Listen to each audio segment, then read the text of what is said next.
Olá, irmãos ouvintes da Rádio da TV Abel. Dando continuidade ao estudo do livro Diversidade dos Carismas, de autoria de Hermínio C. Miranda, vamos ler hoje o capítulo 2, os itens 6, 7 e 8. Só para relembrar, o Hermínio ele está contando a saga, os percalços daquela médium Regina, as dificuldades que ela encontrou quando se descobriu o médium, ela não tinha conhecimento da doutrina espírita, então ela teve grandes dificuldades. Ele narra justamente esses acontecimentos. Então vamos lá, item 6, vozes. Intensificaram-se na adolescência os fenômenos insólitos. Regina não sabia ainda como distinguir os fatos anímicos dos mediúnicos, ou seja, separar os que eram produzidos pelo seu próprio psiquismo, como recordações dramatizadas do passado ou flashes de intuição, como aqueles em que disseram ao analista que ele não tinha irmã e que sofreram um acidente em sua juventude. Dos fenômenos nitidamente espíritas, como o da aparição de uma enfermeira ou médica que viera para impedir que ela fosse hipnotizada. Na verdade, ela nem sabia o que era mediunidade. Aquilo eram coisas que aconteciam com ela, nada mais. Só para relembrar mais uma vez o que seria mediunismo e animismo. Bom, são fenômenos naturais do psiquismo humano, classificados pela doutrina espírita em duas categorias básicas, os mediúnicos e os anímicos. Anímico vem do grego anima, que significa alma. Os primeiros são intermediados pelos médiuns. Médium é toda pessoa que sente, num grau qualquer, a influência dos espíritos. Essa faculdade é inerente ao homem e, por conseguinte, não constitui um privilégio exclusivo. Está lá no livro dos médiuns, parte 2, capítulo 14, item 15. Os segundos, ou seja, os anímicos, mais propriamente denominados de emancipação da alma pela codificação espírita, são produzidos pelo próprio espírito encarnado. O intercâmbio entre um plano e outro da vida, então, pode ser regularmente estabelecido por meio de duas vias, a mediúnica e a anímica. Pela via mediúnica, o espírito renasce como médium, pessoa possuidora de uma organização física apropriada, sensível. Pela outra via, a comunicação é realizada pelo próprio encarnado, quando este se encontra no estado de emancipação da alma, vulgarmente conhecido no meio espírita como anímico, ou ainda de desdobramento espiritual. As duas vias de comunicação usualmente se sobrepõem, de forma que não é fácil discernir quando um fenômeno é exclusivamente mediúnico ou anímico. Continuando, persistiam, contudo, as angústias, indefinidas saudades, a sensação de perda e desalento. Havia nela um grande desejo de morrer, embora rejeitasse sumariamente a ideia do suicídio. Morrer, no seu modo de entender, seria voltar para um lugar desconhecido, mas onde sabia ter sido feliz, ou pelo menos mais feliz do que agora.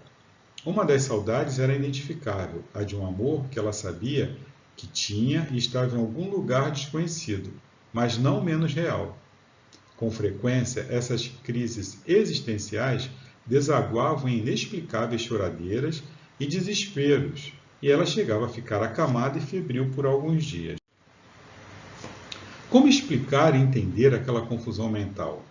Por mais que buscasse o silêncio da meditação, não conseguia as respostas que desejava, e, no entanto, alguém devia tê-las. Não era possível que não houvesse explicação para toda aquela problemática. Nos seus silêncios, conversava também com Deus, desejosa de saber o porquê de tudo aquilo. Se Deus realmente existia e disso ela tinha convicção, então estava sendo injusto com ela. Embora imperfeita, como se reconhecia, levava uma existência honesta, de lutas, dentro de um austero comportamento moral, evitando prejudicar quem quer que fosse, sem desejar mal a ninguém, sem invejas ou agressividade. O catolicismo, que praticava naquele tempo, sem convicção, aliás, respondia com dogmas inaceitáveis e uma doutrina feita de crenças, não de conceitos racionais. Então, essa nossa irmã, ela era uma médium e, embora ela não tivesse conhecimento, ela tinha as suas intuições. Então, seu pensamento, ele era totalmente racional. Ela procurava respostas e ela não se satisfazia com dogmas, aquela coisa de, não, isso aí são mistérios de Deus, e você não tem que se importar com isso, você tem que acreditar em Deus, e Ele pode tudo, Ele faz tudo, enfim, sem explicar, né, como que essas coisas acontecem, né? Então, ela seguia, mas seguia sem convicção, né, a religião. Aconteceu então o inesperado. Nos períodos reservados à meditação e ao repouso, à tarde começou a ouvir uma voz masculina muito tranquila que parecia responder às suas indagações mentais. Pela primeira vez ouviu algo a respeito de reencarnação. A voz não mencionara especificamente essa palavra, mas explicou que ao nascer todos nós trazemos uma programação a cumprir, um planejamento a realizar e que nem sempre levamos a bom termo essa programação. Então, a nossa irmãzinha, ela escutava, né, vozes. E nós temos lá no livro dos médiuns, no capítulo 14, né, no item dos médiuns, os médiuns audientes, né, a classificação desses médiuns. E do seguinte, esses ouvem a voz dos espíritos, algumas vezes uma voz interior que se faz ouvir no foro íntimo, outras vezes é uma voz exterior, clara e distinta, qual de uma pessoa viva. Os médiuns audientes podem assim travar conversação com espíritos. Então ela escutava, né, essa voz perfeitamente. Continuando. Quando isto acontece, é necessário voltar para completar a tarefa. Quanto às queixas acerca da justiça divina, explicava a voz, que nós passamos exatamente pelas dificuldades por que temos de passar, devido a erros anteriores ou por não havermos realizado o que trouxemos planejado. Isso sim fazia sentido. Ela não teve dificuldade em aceitar como válidas as informações. Acabou, portanto, por admitir, bem, se é assim, então está tudo certo. Então, a nossa irmã, ela trazia já ideias inatas. Então, quando ela estava lá no catolicismo, aquelas respostas, elas não preenchiam, não é, as suas dúvidas. E quando ela começou a escutar, né, os conselhos desse benfeitor, aí que ela escutava a voz, aí sim a coisa começa, não é, a se encaixar e ela aceita aquelas ideias como válidas. Por quê? Porque ela já trazia, né, intimamente, lá no seu pretérito, essas ideias, né? Ela já conhecia, ela já tinha esse conhecimento, ela estava somente se recordando. Continuando, decorrido mais algum tempo, passou a encontrar-se com esse espírito durante o sono. Ele lhe mostrava cenas e quadros como que em resposta ilustrada a certas perguntas mais complexas. Ela sabia que havia ali a seu lado, no sonho, uma pessoa, mas não lhe conseguia ver o rosto. Ou será que se esquecia das suas feições ao despertar? E outra coisa, ele não se identificava com o nome. Quando ela lhe perguntou certa vez, ele limitou a dizer: que é o nome? O nome não importa, sou seu amigo. Ela entendeu que deveria respeitar seu anonimato e nunca mais o questionou nesse sentido. O importante eram os ensinamentos que ele lhe ministrava, sempre com a mesma serenidade e segurança. E aí o autor ele faz uma citação de um autor, né, Harry Boddington, né, que escreveu esse livro de University of Spiritualism. Então ele diz o seguinte, esse autor: adverte que os guias experimentados não costumam realmente identificar-se. Se forem personalidades importantes na Terra, os médios poderiam ficar intoleravelmente vaidosos. Se, por outro lado, tenham sido pessoas obscuras, o médium pode ficar decepcionado. Em nenhuma das hipóteses há qualquer vantagem ou influência positiva sobre o trabalho que se pretende levar a termo. Tem aquela história do Divaldo, né, contada por ele mesmo, que ele queria, porque queria, lá no início, saber o nome da benfeitora, né, da Joana de Ângeles, e ela se esquivava, e um belo dia ela falou, meu nome é Joana, e ele ficou assim, meio que decepcionado, né, porque ele esperava, né, um nome mais pomposo, uma personalidade famosa, um pouquinho decepcionado, né, mas depois, claro, ele era novo, ele era inexperiente, e depois, né, quando ela sente que ele está maduro o suficiente, ela se revela, inclusive detalhes de encarnações passadas dela, quando ela sente segurança, né, que o Divaldo ele está mais tranquilo. Então, o que interessa aqui na realidade, né, o aprendizado é o conteúdo, né, não importa o nome, né, porque você pode ter um espírito que assine lá um nome, né, de uma figura histórica e de relevância, não é? Mas o conteúdo pode ser sofrível, né? Da mesma forma que, né, uma pessoa pode não assinar ou assinar com o nome simples, João, José, e ser enfim, uma mensagem de altíssimo nível. O que importa, né, a lição que os espíritos, mais uma vez, nos dão, né, é o conteúdo, né, da comunicação. Continuando. Regina habituou-se aos encontros à tarde. Nesse íntere, meditava sobre as coisas que ele lhe dizia e preparava perguntas sobre aspectos mais obscuros ou sobre novas dúvidas suscitadas. A voz continuava a esclarecê-la pacientemente e confortava nas suas dores e ela começou a viver, afinal, um período de maior calma íntima. Já há algum tempo, ouvia a voz nos colóquios do fim da tarde, quando a mencionou ao analista. Apesar de espírita convicto e até médium de efeitos físicos, como ela soube mais tarde, ele se manteve firme na sua postura técnica, declarando que provavelmente era o seu próprio inconsciente que a moça ouvia. Que a pergunta, né, do autor, inconsciente fala,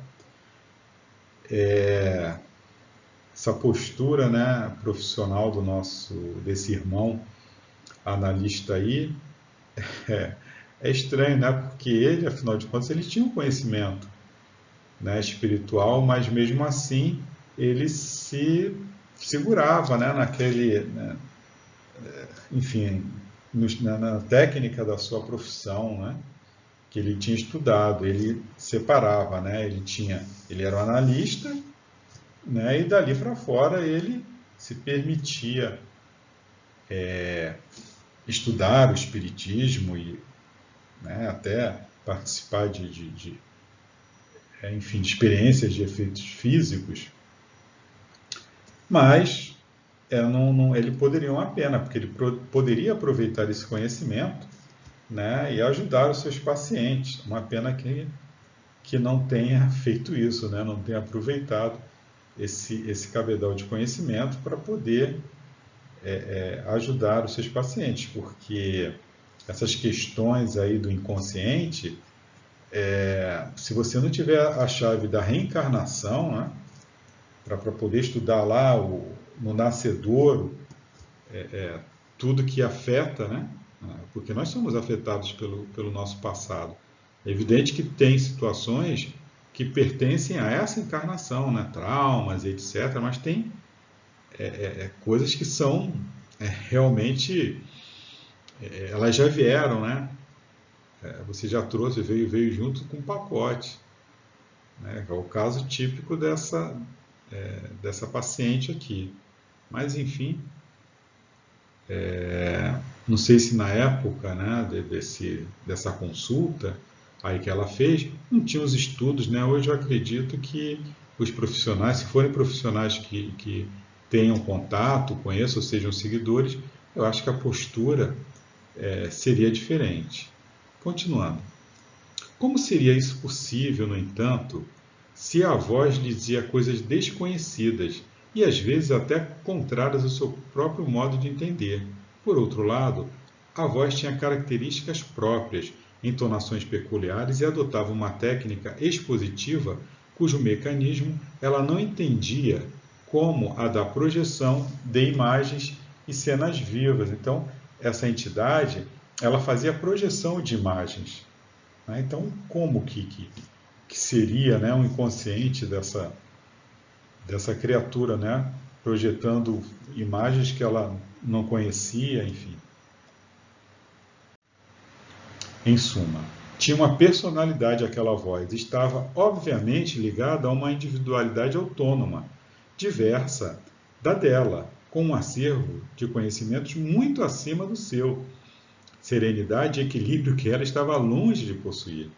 Convicta, portanto, de que não se tratava de uma alucinação auditiva ou de uma sonorização ilusória dos seus próprios pensamentos, Regina decidiu não mais mencionar o fenômeno ao analista, mesmo porque, se permitisse que ele a orientasse, segundo os parâmetros da sua ciência, por mais respeitáveis que fossem, ela acabaria ficando sem seu conselho invisível, sem seu conselheiro invisível, o que lhe seria desastroso. E ela continuava sem vê-lo objetivamente. Na linguagem do analista, a alucinação continuava auditiva e se recusava a apresentar-se visualmente. Certa vez lhe mostrou uma cena, né? Tela fluídica, através da tela fluídica que ele mostrou essa cena, para ilustrar uma conversa anterior, ainda sobre aspectos específicos da justiça divina, problema que ela estava decidida a explorar até onde e quando fosse possível. Ela viu um grande buraco no chão, de onde saíam pessoas. Imaginou que fossem mortos, que em seguida entravam numa fila. Todos tinham nas mãos uma lista, como alguém que vai prestar contas e leva as suas anotações. Algumas listas eram pequenas, outras arrastavam pelo chão de tão longas. O ser ao lado de Regina dizia-lhe que de fato era uma prestação de contas. Não lhe ficou perfeitamente claro, contudo, se estavam chegando da desencarnação ou se preparando para a reencarnação. Havia alguns maltrapilhos, mutilados, sujos e outros de aparência menos aflitiva. A voz explicou. Como você vê, todos têm de prestar contas. Os que estão rasgados trazem ainda muito ódio no coração. Os colóquios com essa entidade foram uma bênção que ela soube valorizar. Não que o tratasse como um guru infalível, pois tinha por hábito passar suas observações pela sua própria análise racional, atitude que ele próprio estimulava. Então, olha que coisa interessante, né? Ela não tinha tanto conhecimento assim, mas também intuitivamente ela passava tudo pelo crivo da razão. Então, ela não tratava aquele amigo espiritual, né, como um anjo da guarda, sabedor, né, um santo, sabedor de todas as coisas, seguia cegamente o que aquele espírito falasse. Né? Isso é um grande perigo, né? As pessoas que não conhecem realmente a doutrina, ela deu sorte, né? Deu sorte não, merecimento, né? Com certeza, de ter aquele amigo espiritual que era um espírito sério, mas poderia ser um espírito zombeteiro que poderia, enfim, ou um espírito vingativo que estivesse dando conselhos errados para ela. Então tem sempre que passar pelo crivo da razão, né? Pelo bom senso. Mas os novos conhecimentos que vinha adquirindo amenizaram-lhe bastante as crises íntimas, ainda que persistissem seus problemas e dificuldades. Ela ainda experimentava aquela indefinível sensação de angústia e sua mente parecia uma usina viva de perguntas e questionamentos, de vez que pergunta puxa pergunta. Então ela continuava com os mesmos problemas, só que agora ela tinha um esclarecimento, então ela estava mais tranquila. Né? Mas os problemas não se acabaram, eles continuavam. Item 7. O livro voador. Certo dia em que estivera particularmente angustiada, voltara a pensar na morte, não como solução provocada, mas desejável. O dia fora longo, difícil e cansativo. Na visita daquela noite, seu amigo invisível lhe disse enigmático: fique tranquila, amanhã chegará às suas mãos algo que lhe dará todas as respostas que você deseja. Durma em paz agora, confie. Ela adormeceu. mesmo porque estava exausta das tarefas do dia e do pranto amargo. Era um sábado. No domingo, como às vezes fazia, foi à casa de uma das irmãs, onde passava o dia. Usualmente iam todos repousar até o almoço. O calor era intenso naquela época e não tinham disposição para nada após a refeição, senão para dormir. Naquela tarde, porém, seu cunhado entendeu de convidar a esposa e a cunhada para arrumar uns livros que haviam sido trazidos num caixote da casa anterior. Haviam se mudado há pouco. Regina e a irmã protestaram energicamente. Que absurdo! Com esse calor, logo hoje? Mas ele se mostrou irredutível.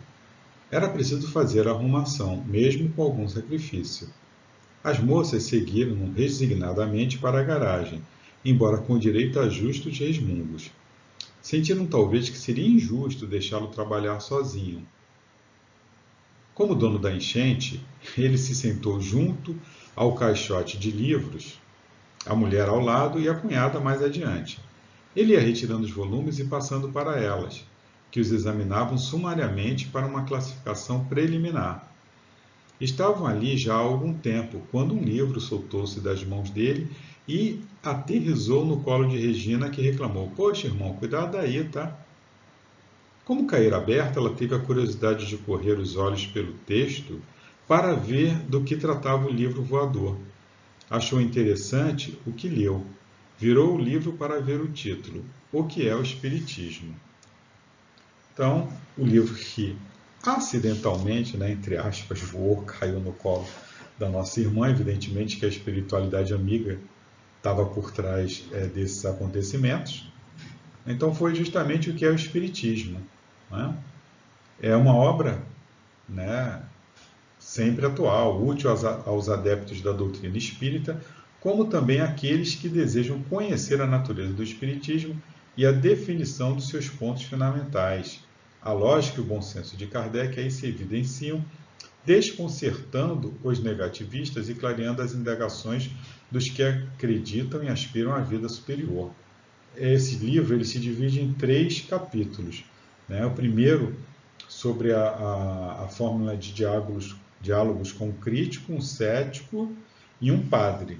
Ele traz respostas àqueles que desconhecem os princípios básicos da doutrina, bem como apropriadas refutações aos seus contraditores. O segundo capítulo expõe partes da ciência prática e experimental, caracterizando-se como um resumo de O Livro dos Médiuns. No terceiro capítulo, é publicado o resumo de O Livro dos Espíritos, com a solução apontada pela doutrina espírita de problemas de ordem psicológica, moral e filosófica. Contém também a biografia de Allan Kardec por Henri Saucet. Então, que interessante, O primeiro livro, para introduzir a nossa irmãzinha, é justamente o que é o Espiritismo, que ele traz um resumo do Livro dos Médiuns, do Livro dos Espíritos, além daqueles diálogos de Kardec, diálogos entre aspas, que ele faz com um crítico, um cético e um padre, e refuta os seus contraditores. Então, leitura muito indicada para quem não conhece, o Espiritismo. Geralmente as pessoas elas leem os romances, então, mas os romances eles não têm essa capacidade, que tem uma obra básica, Então, essa obra aí ela é uma introdução que foi idealizada justamente para isso, para ser uma introdução àqueles que pretendem estudar com mais seriedade a doutrina espírita. Continuando, muito interessante. Não é que encontrar ali algumas das suas próprias dúvidas com esclarecimentos simples e objetivos? De quem esse livro perguntou? Por que você gostou? Gostei. Então é seu. Não sei a quem pertence e nem sei por que veio parar aqui em casa.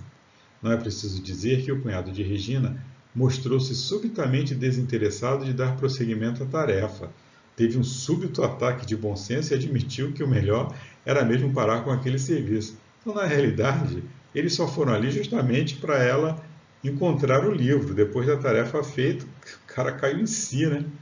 Evidente que a espiritualidade amiga estava agindo ali nos bastidores, né? Intuindo o nosso irmão a fazer aquela tarefa, acabou aquilo e falou: meu amigo, volta lá para o teu descanso, porque está muito quente. Né? Continuando. Foi uma tolice insistir com vocês para virem para cá com este calor. Vamos descansar. Os livros foram rapidamente recolocados no caixote e os três voltaram para o interior da casa. Só que Regina não conseguiu dormir, não largou mais do livro, logo devorado com sofreguidão. Somente à noitinha, já de volta à sua casa, é que lhe ocorreu subitamente que o livro materializava a promessa de seu amigo espiritual na noite anterior. Mentalmente, ela lhe agradeceu com ternura e gratidão. O livro indicava como leitura subsequente o Livro dos Espíritos, o Livro dos Médiuns e outros, todos publicados pela Federação Espírita Brasileira. No dia seguinte, Regina passou pela livraria da FEB, na Avenida Passos, e adquiriu 2 das obras indicadas, e leu-as com a mesma febril sofreguidão de quem, afinal, encontrou exposta de maneira ordenada toda a complexa rede de informações de que necessitava para começar a entender melhor os mecanismos da vida. Eu acho que essa experiência, né, todos nós já passamos. Né? Realmente, quando você abre e começa a ler assim, o Livro dos Espíritos, o Livro dos Médiuns, é como se, sabe, tudo na vida começasse a fazer sentido. Aquelas suas indagações íntimas, conforme a nossa irmã também as tinha. Então, ou seja, a gente já vem com essa vivência, né? Nós somos oriundos do mundo espiritual, então a gente já sabia disso tudo, a gente só precisava realmente era recordar. Continuando. Era um mundo novo que se abria diante de seus olhos. O Livro dos Espíritos, especialmente, foi como um reencontro com a verdade. Reencontro com a verdade. No fundo, parece que ela sabia que aquele livro estava à sua espera. Ela sabia que ele existia. Tudo estava lá de maneira lógica, simples, compreensível e racional. Aquele Deus, sim, ela podia aceitar, pois não era injusto. A dor não era uma punição como ela pensava, mas um remédio para a alma doente de tanto errar. Nós trazemos essas ideias, né, inatas das nossas vivências e lá no Livro dos Espíritos tem resposta com relação, né, essas ideias inatas. Na questão 218 e no seu desdobramento 218A. O espírito encarnado conserva algum traço das vitórias que obteve e dos conhecimentos que adquiriu nas existências anteriores? Resta-lhes uma vaga lembrança que lhe dá o que chamamos de ideias inatas. Então a gente não lembra dos detalhes, mas é como se, sabe, eu já tenho um modelo, já tenho aquele arcabouço ali e eu sei, né, das linhas gerais, eu tenho certeza das linhas gerais. Por isso que as coisas não se encaixam. E aí, quando eu sou apresentado a um livro desse, é como se eu fosse colocando ali, não é? É como se eu tivesse a moldura de um quebra-cabeça e eu fosse colocando ali as peças, né? Uma, mas é como se eu já soubesse, eu já conhecesse aquele quebra-cabeça. A teoria das ideias inatas não é quimérica? Eles responderam não, pois os conhecimentos adquiridos em cada existência não se perdem. O espírito liberto da matéria sempre se recorda. Durante a encarnação pode esquecê-lo em parte, momentaneamente, mas a intuição que lhe fica ajuda o seu adiantamento. Sem isso, ele sempre teria que recomeçar. A cada nova existência, o espírito toma como ponto de partida aquele que se achava na precedente. Ora, se a gente não lembrasse de nada, né? Se a gente não adquirisse, aí teria que recomeçar tudo de novo. Então a gente já traz essas ideias inatas. Por isso que ela não conseguiu ficar lá ela não se sentia bem no catolicismo, porque não era capaz de responder aos seus questionamentos íntimos, que no fundo, né, ela já sabia, ela já tinha conhecimento. Sintomaticamente, deixou de ouvir a voz durante o tempo dedicado à leitura dos livros básicos. Teria perdido o amigo, dono da voz consoladora, conhecedor de tantos enigmas da vida? Não, disse ele quando voltou, apenas dera-lhe tempo para ler e meditar sobre as novas ideias que estava absorvendo. Na verdade, ele nunca mais a deixou. Não que viesse com a mesma assiduidade de antes. Disse-lhe certa vez que tinha muitas ocupações e responsabilidades, mas nunca deixou de assisti-la e ampará-la nos momentos mais críticos. Sempre solícito, simples, sem atitudes para impressionar, com uma palavra de esclarecimento, estímulo e orientação.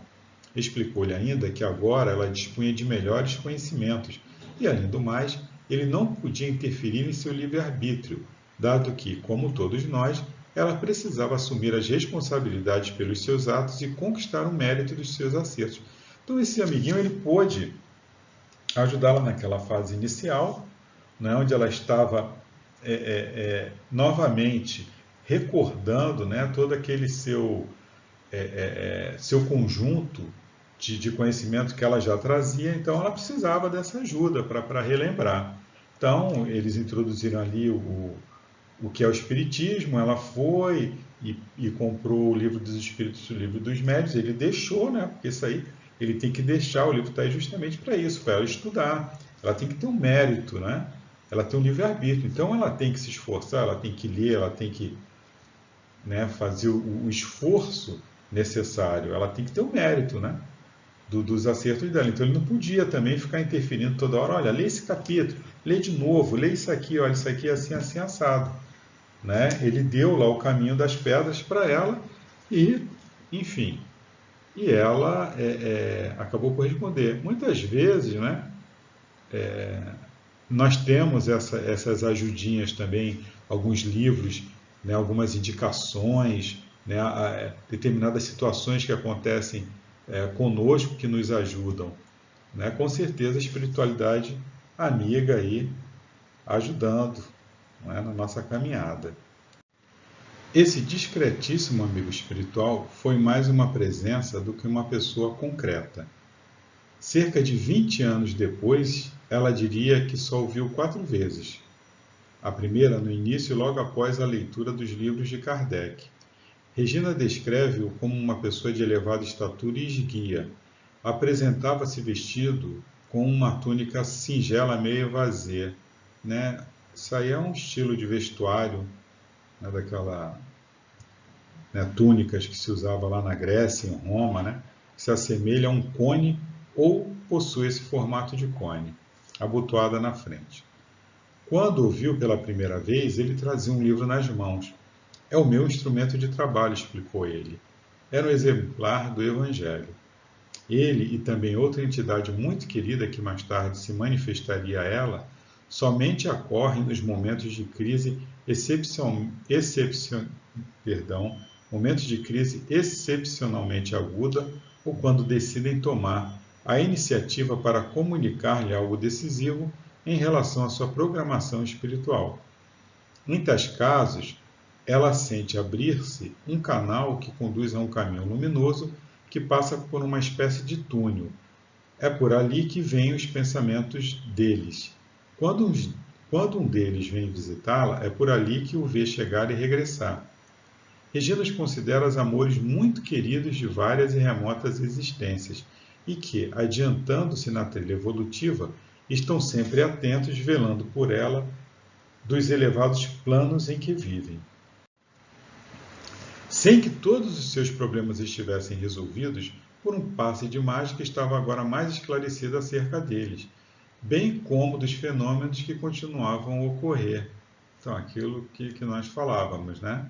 Os problemas estavam ali, mas agora ela com esclarecimento, né? Com o consolo que o conhecimento da doutrina espírita dá, né? Que nós não estamos aqui, enfim, para sofrer indefinidamente, né? Que Deus não esqueceu de nós, enfim, essa doutrina esclarecedora que nos consola.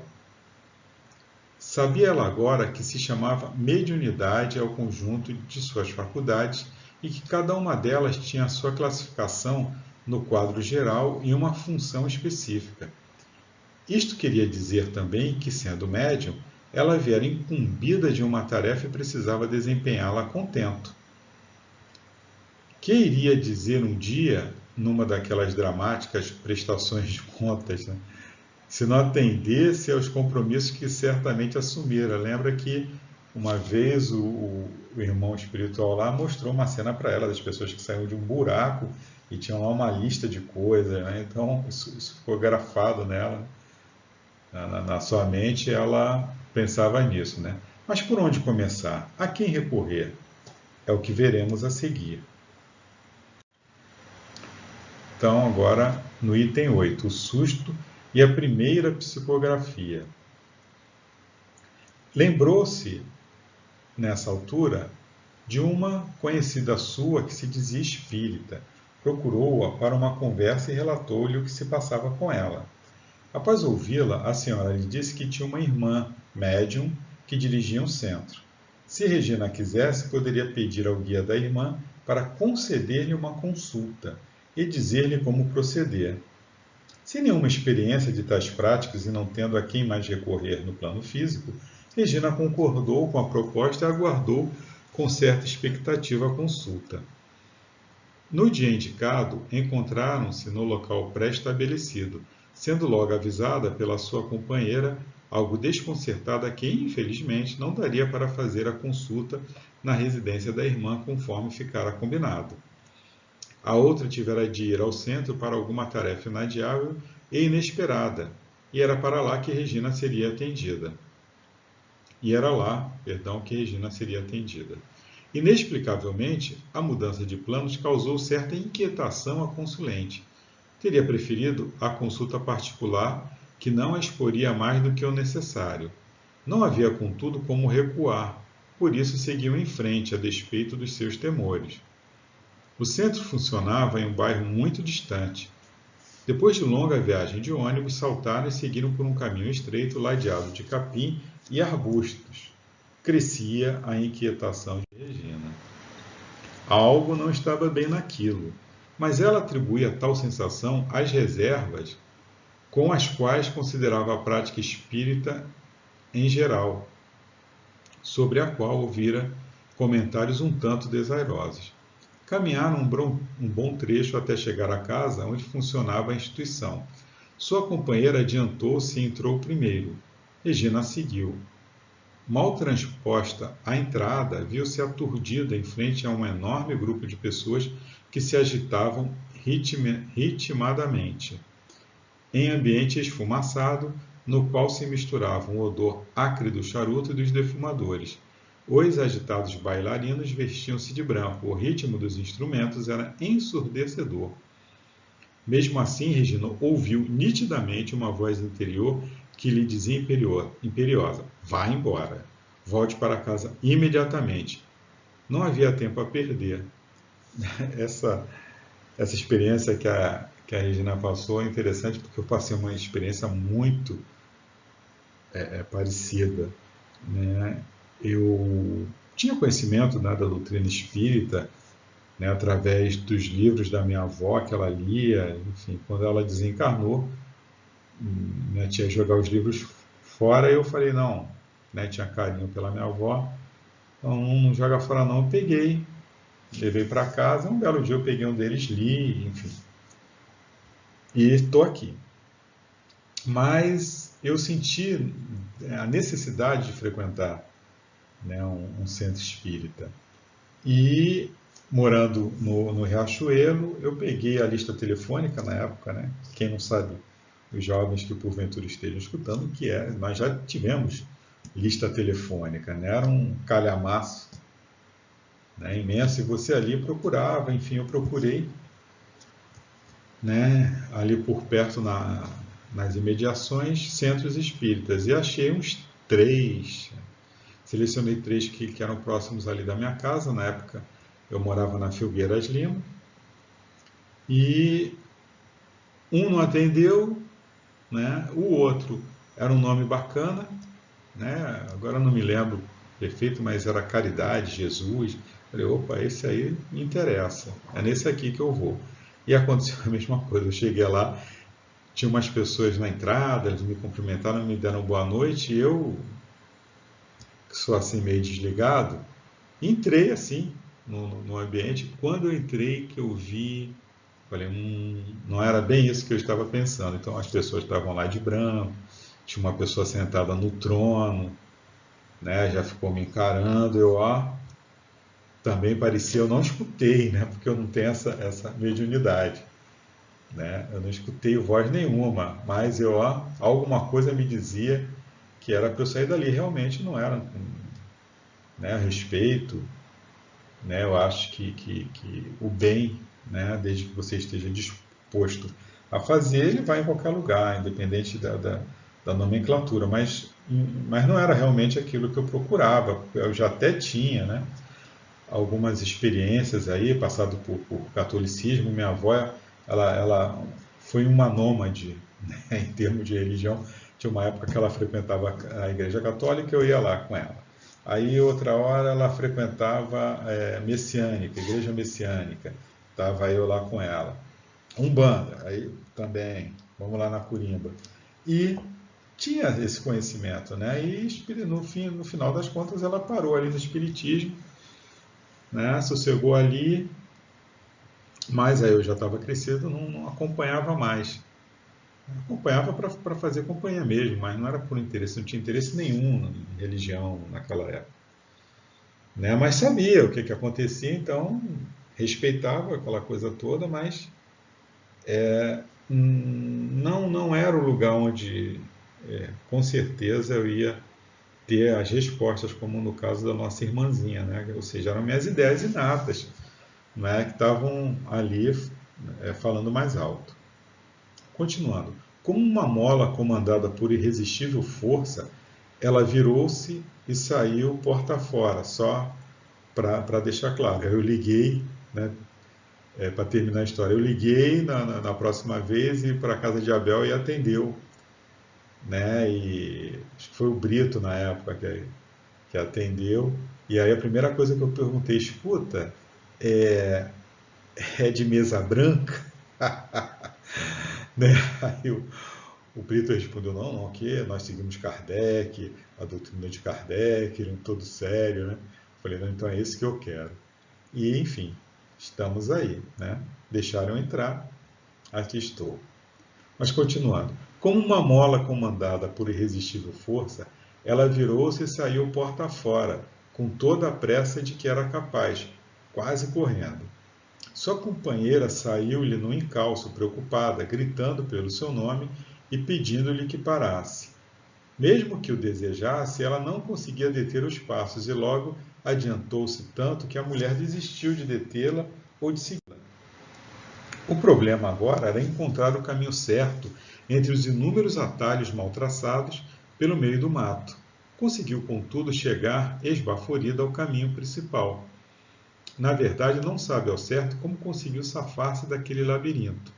Quando deu acordo de si, estava já na estrada principal pela qual percorrera bom pedaço. Estaria sob controle mediúnico de alguma entidade amiga? É o que ela supõe, né? Com certeza estava, né?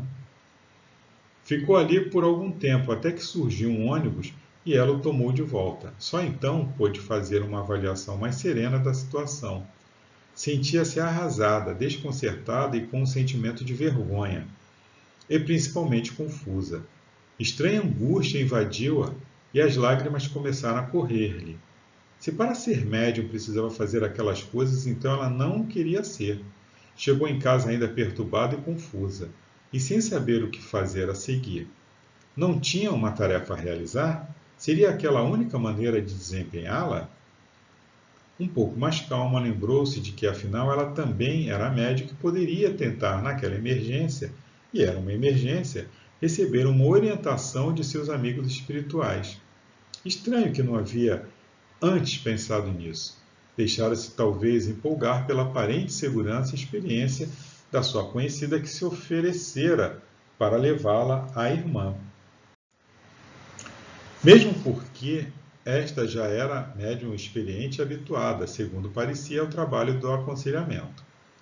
Regina foi à estante, retirou de lá o livro dos médiuns localizou a passagem em que Kardec transmite instruções sobre a maneira adequada de exercer a mediunidade psicográfica. Lá estava: sentar-se comodamente, fazer uma prece e segurar o lápis pousado levemente sobre o papel e aguardar. Assim foi feito. Na prece, procurou com o pensamento e a emoção aquele amigo especial, pedindo-lhe, se possível, uma orientação.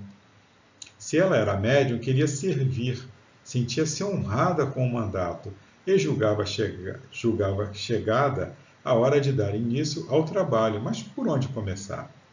Será que existia apenas aquela forma de exercício mediúnico que vira lá no centro do bairro distante? Era para lá que deveria ir, enfrentando todas as dificuldades que isso acarretava? Era lá que estaria posta a tarefa à sua espera? E que era aquilo, afinal, que lhe parecera tão diferente de tudo quanto lera a respeito? A prece ajudou-a a acalmar-se. Ficou ali imóvel, apenas segurando o lápis, sem exercer maior esforço ou tensão sobre a superfície do papel. O braço foi ficando pesado e invadido por uma ligeira sensação de dor. De repente ficou leve como se fosse flutuar. Movimentou-se sozinho e sua mão começou a deslizar. Aquilo era novo para ela, uma verdadeira surpresa. Por alguns momentos ela ficou a observar o braço, a deslocar-se como se não fosse parte do seu corpo, e sim um objeto destacado e autônomo, que se movia com seus próprios recursos. A mão, contudo, não conseguia traçar senão rabiscos sem sentido. Ela ficou por um momento sem saber o que fazer. Em seguida, ouviu a voz do seu amigo que lhe recomendava segurar o lápis com mais firmeza. Feito isso, assistiu maravilhada produzir-se ante seus olhos a primeira mensagem psicográfica, na qual seu amigo se utilizava de sua própria mão para lhe dizer algo. Então, lá no Livro dos Médiuns, na parte 2ª, no capítulo 15, a classificação dos médiuns escreventes ou psicógrafos. E no item 178 fala o seguinte: de todos os meios de comunicação, a escrita manual é o mais simples, mais cômodo e, sobretudo, mais completo. Para ele deve entender todos os esforços, porquanto permite se estabeleçam com os espíritos relações tão continuadas e regulares como as que existem entre nós, com tanto mais afinco deve ser empregado, quanto é por ele que os espíritos revelam melhor sua natureza e o grau do seu aperfeiçoamento ou da sua inferioridade. Pela facilidade que encontram em exprimir-se por este meio, eles nos revelam seus mais íntimos pensamentos e nos facultam julgá-los e apreciar-lhes o valor. Para o médium, a faculdade de escrever é, além disso, a mais suscetível de desenvolver-se pelo exercício. Então, essa médium, né, a Regina era uma média de efeitos físicos e ela, como médium de efeitos físicos, ela tinha essa habilidade aí, esse dom, né, da psicografia. E ela, né, enfim, como ela não participou da mensagem, ela é catalogada como médium mecânico, né, onde o pensamento dela não atua. Ela não teve nenhuma atuação sobre o conteúdo da mensagem, né? Ela simplesmente, o espírito tomou o seu braço, né, e foi algo mecânico. Então, ela é uma médium de efeitos físicos e o fenômeno aí não foi um fenômeno intuitivo, né, ou de inspiração, foi um fenômeno mecânico, porque tudo veio realmente do seu amigo espiritual lá. Continuando. Foi uma mensagem sucinta. Quando a escrita terminou, a mão tomou a iniciativa de abandonar o lápis sobre o papel e voltou à sua condição normal, ou seja, Regina reassumiu o comando sobre seus movimentos. Apanhou a folha de papel e leu o texto com emoção e lágrimas nos olhos. Ali estava escrito que ela se acalmasse. Era médium, sim, e tinha tarefas a realizar, mas não se preocupasse demasiado com o assunto. Precisava, de fato, frequentar um grupo para exercitar-se melhor. Procurasse alguém que conhecesse as obras de Kardec para pedir orientação. Desejou-lhe paz, abençoou-a em nome de Deus e assinou um amigo. Ela se sentiu mais segura. O amigo querido estava ali, atento e disposto a ajudá-la. Ela sabia que podia confiar nele. E assim, meus amigos, nós chegamos aí ao fim, né, do estudo da noite de hoje, desse livro interessantíssimo, né, do Hermínio de Miranda, contando aí essa trajetória, né, a saga, né, as dificuldades da nossa irmã, né, iniciando o seu mandato mediúnico. Né. Todas as pessoas, na realidade, são médiuns, né, numa determinada intensidade. Né. A nossa irmã, com certeza, ela tinha aí uma mediunidade bem expressiva, né, que deveria ser canalizada para o bem. Tanto que ela era muito bem assistida. Né, mas a irmãzinha ela já trazia essa intuição, né, intuitivamente ela já sentia isso, e tanto que ela pensava, né, em usar, né, quando ela se viu possuidora disso, entendeu o que era, ela desejou usar essa mediunidade para tarefas nobres. Né? Infelizmente, nem sempre isso acontece, né, com todos os médiuns dotados aí desses dons mediúnicos. A nossa irmãzinha, com certeza, veio com uma missão específica. Mas é isso, meus irmãos, vamos agradecer a Deus a oportunidade de estarmos aqui, não é? Estudando, procurando nos desenvolvermos. Vamos nos preparar agora para a segunda parte dos trabalhos, né? Que diz respeito ao socorro aos nossos irmãozinhos desencarnados e encarnados que recorrem à casa de Abel Sebastião de Almeida. Vamos elevar o nosso pensamento a Deus com muito amor, né? para todos esses irmãos tão necessitados de ajuda e conforto. Que a luz, a paz, o amor de Jesus permaneça em nossos corações, agora e sempre. Graças a Deus, graças a Jesus, graças a Maria de Nazaré.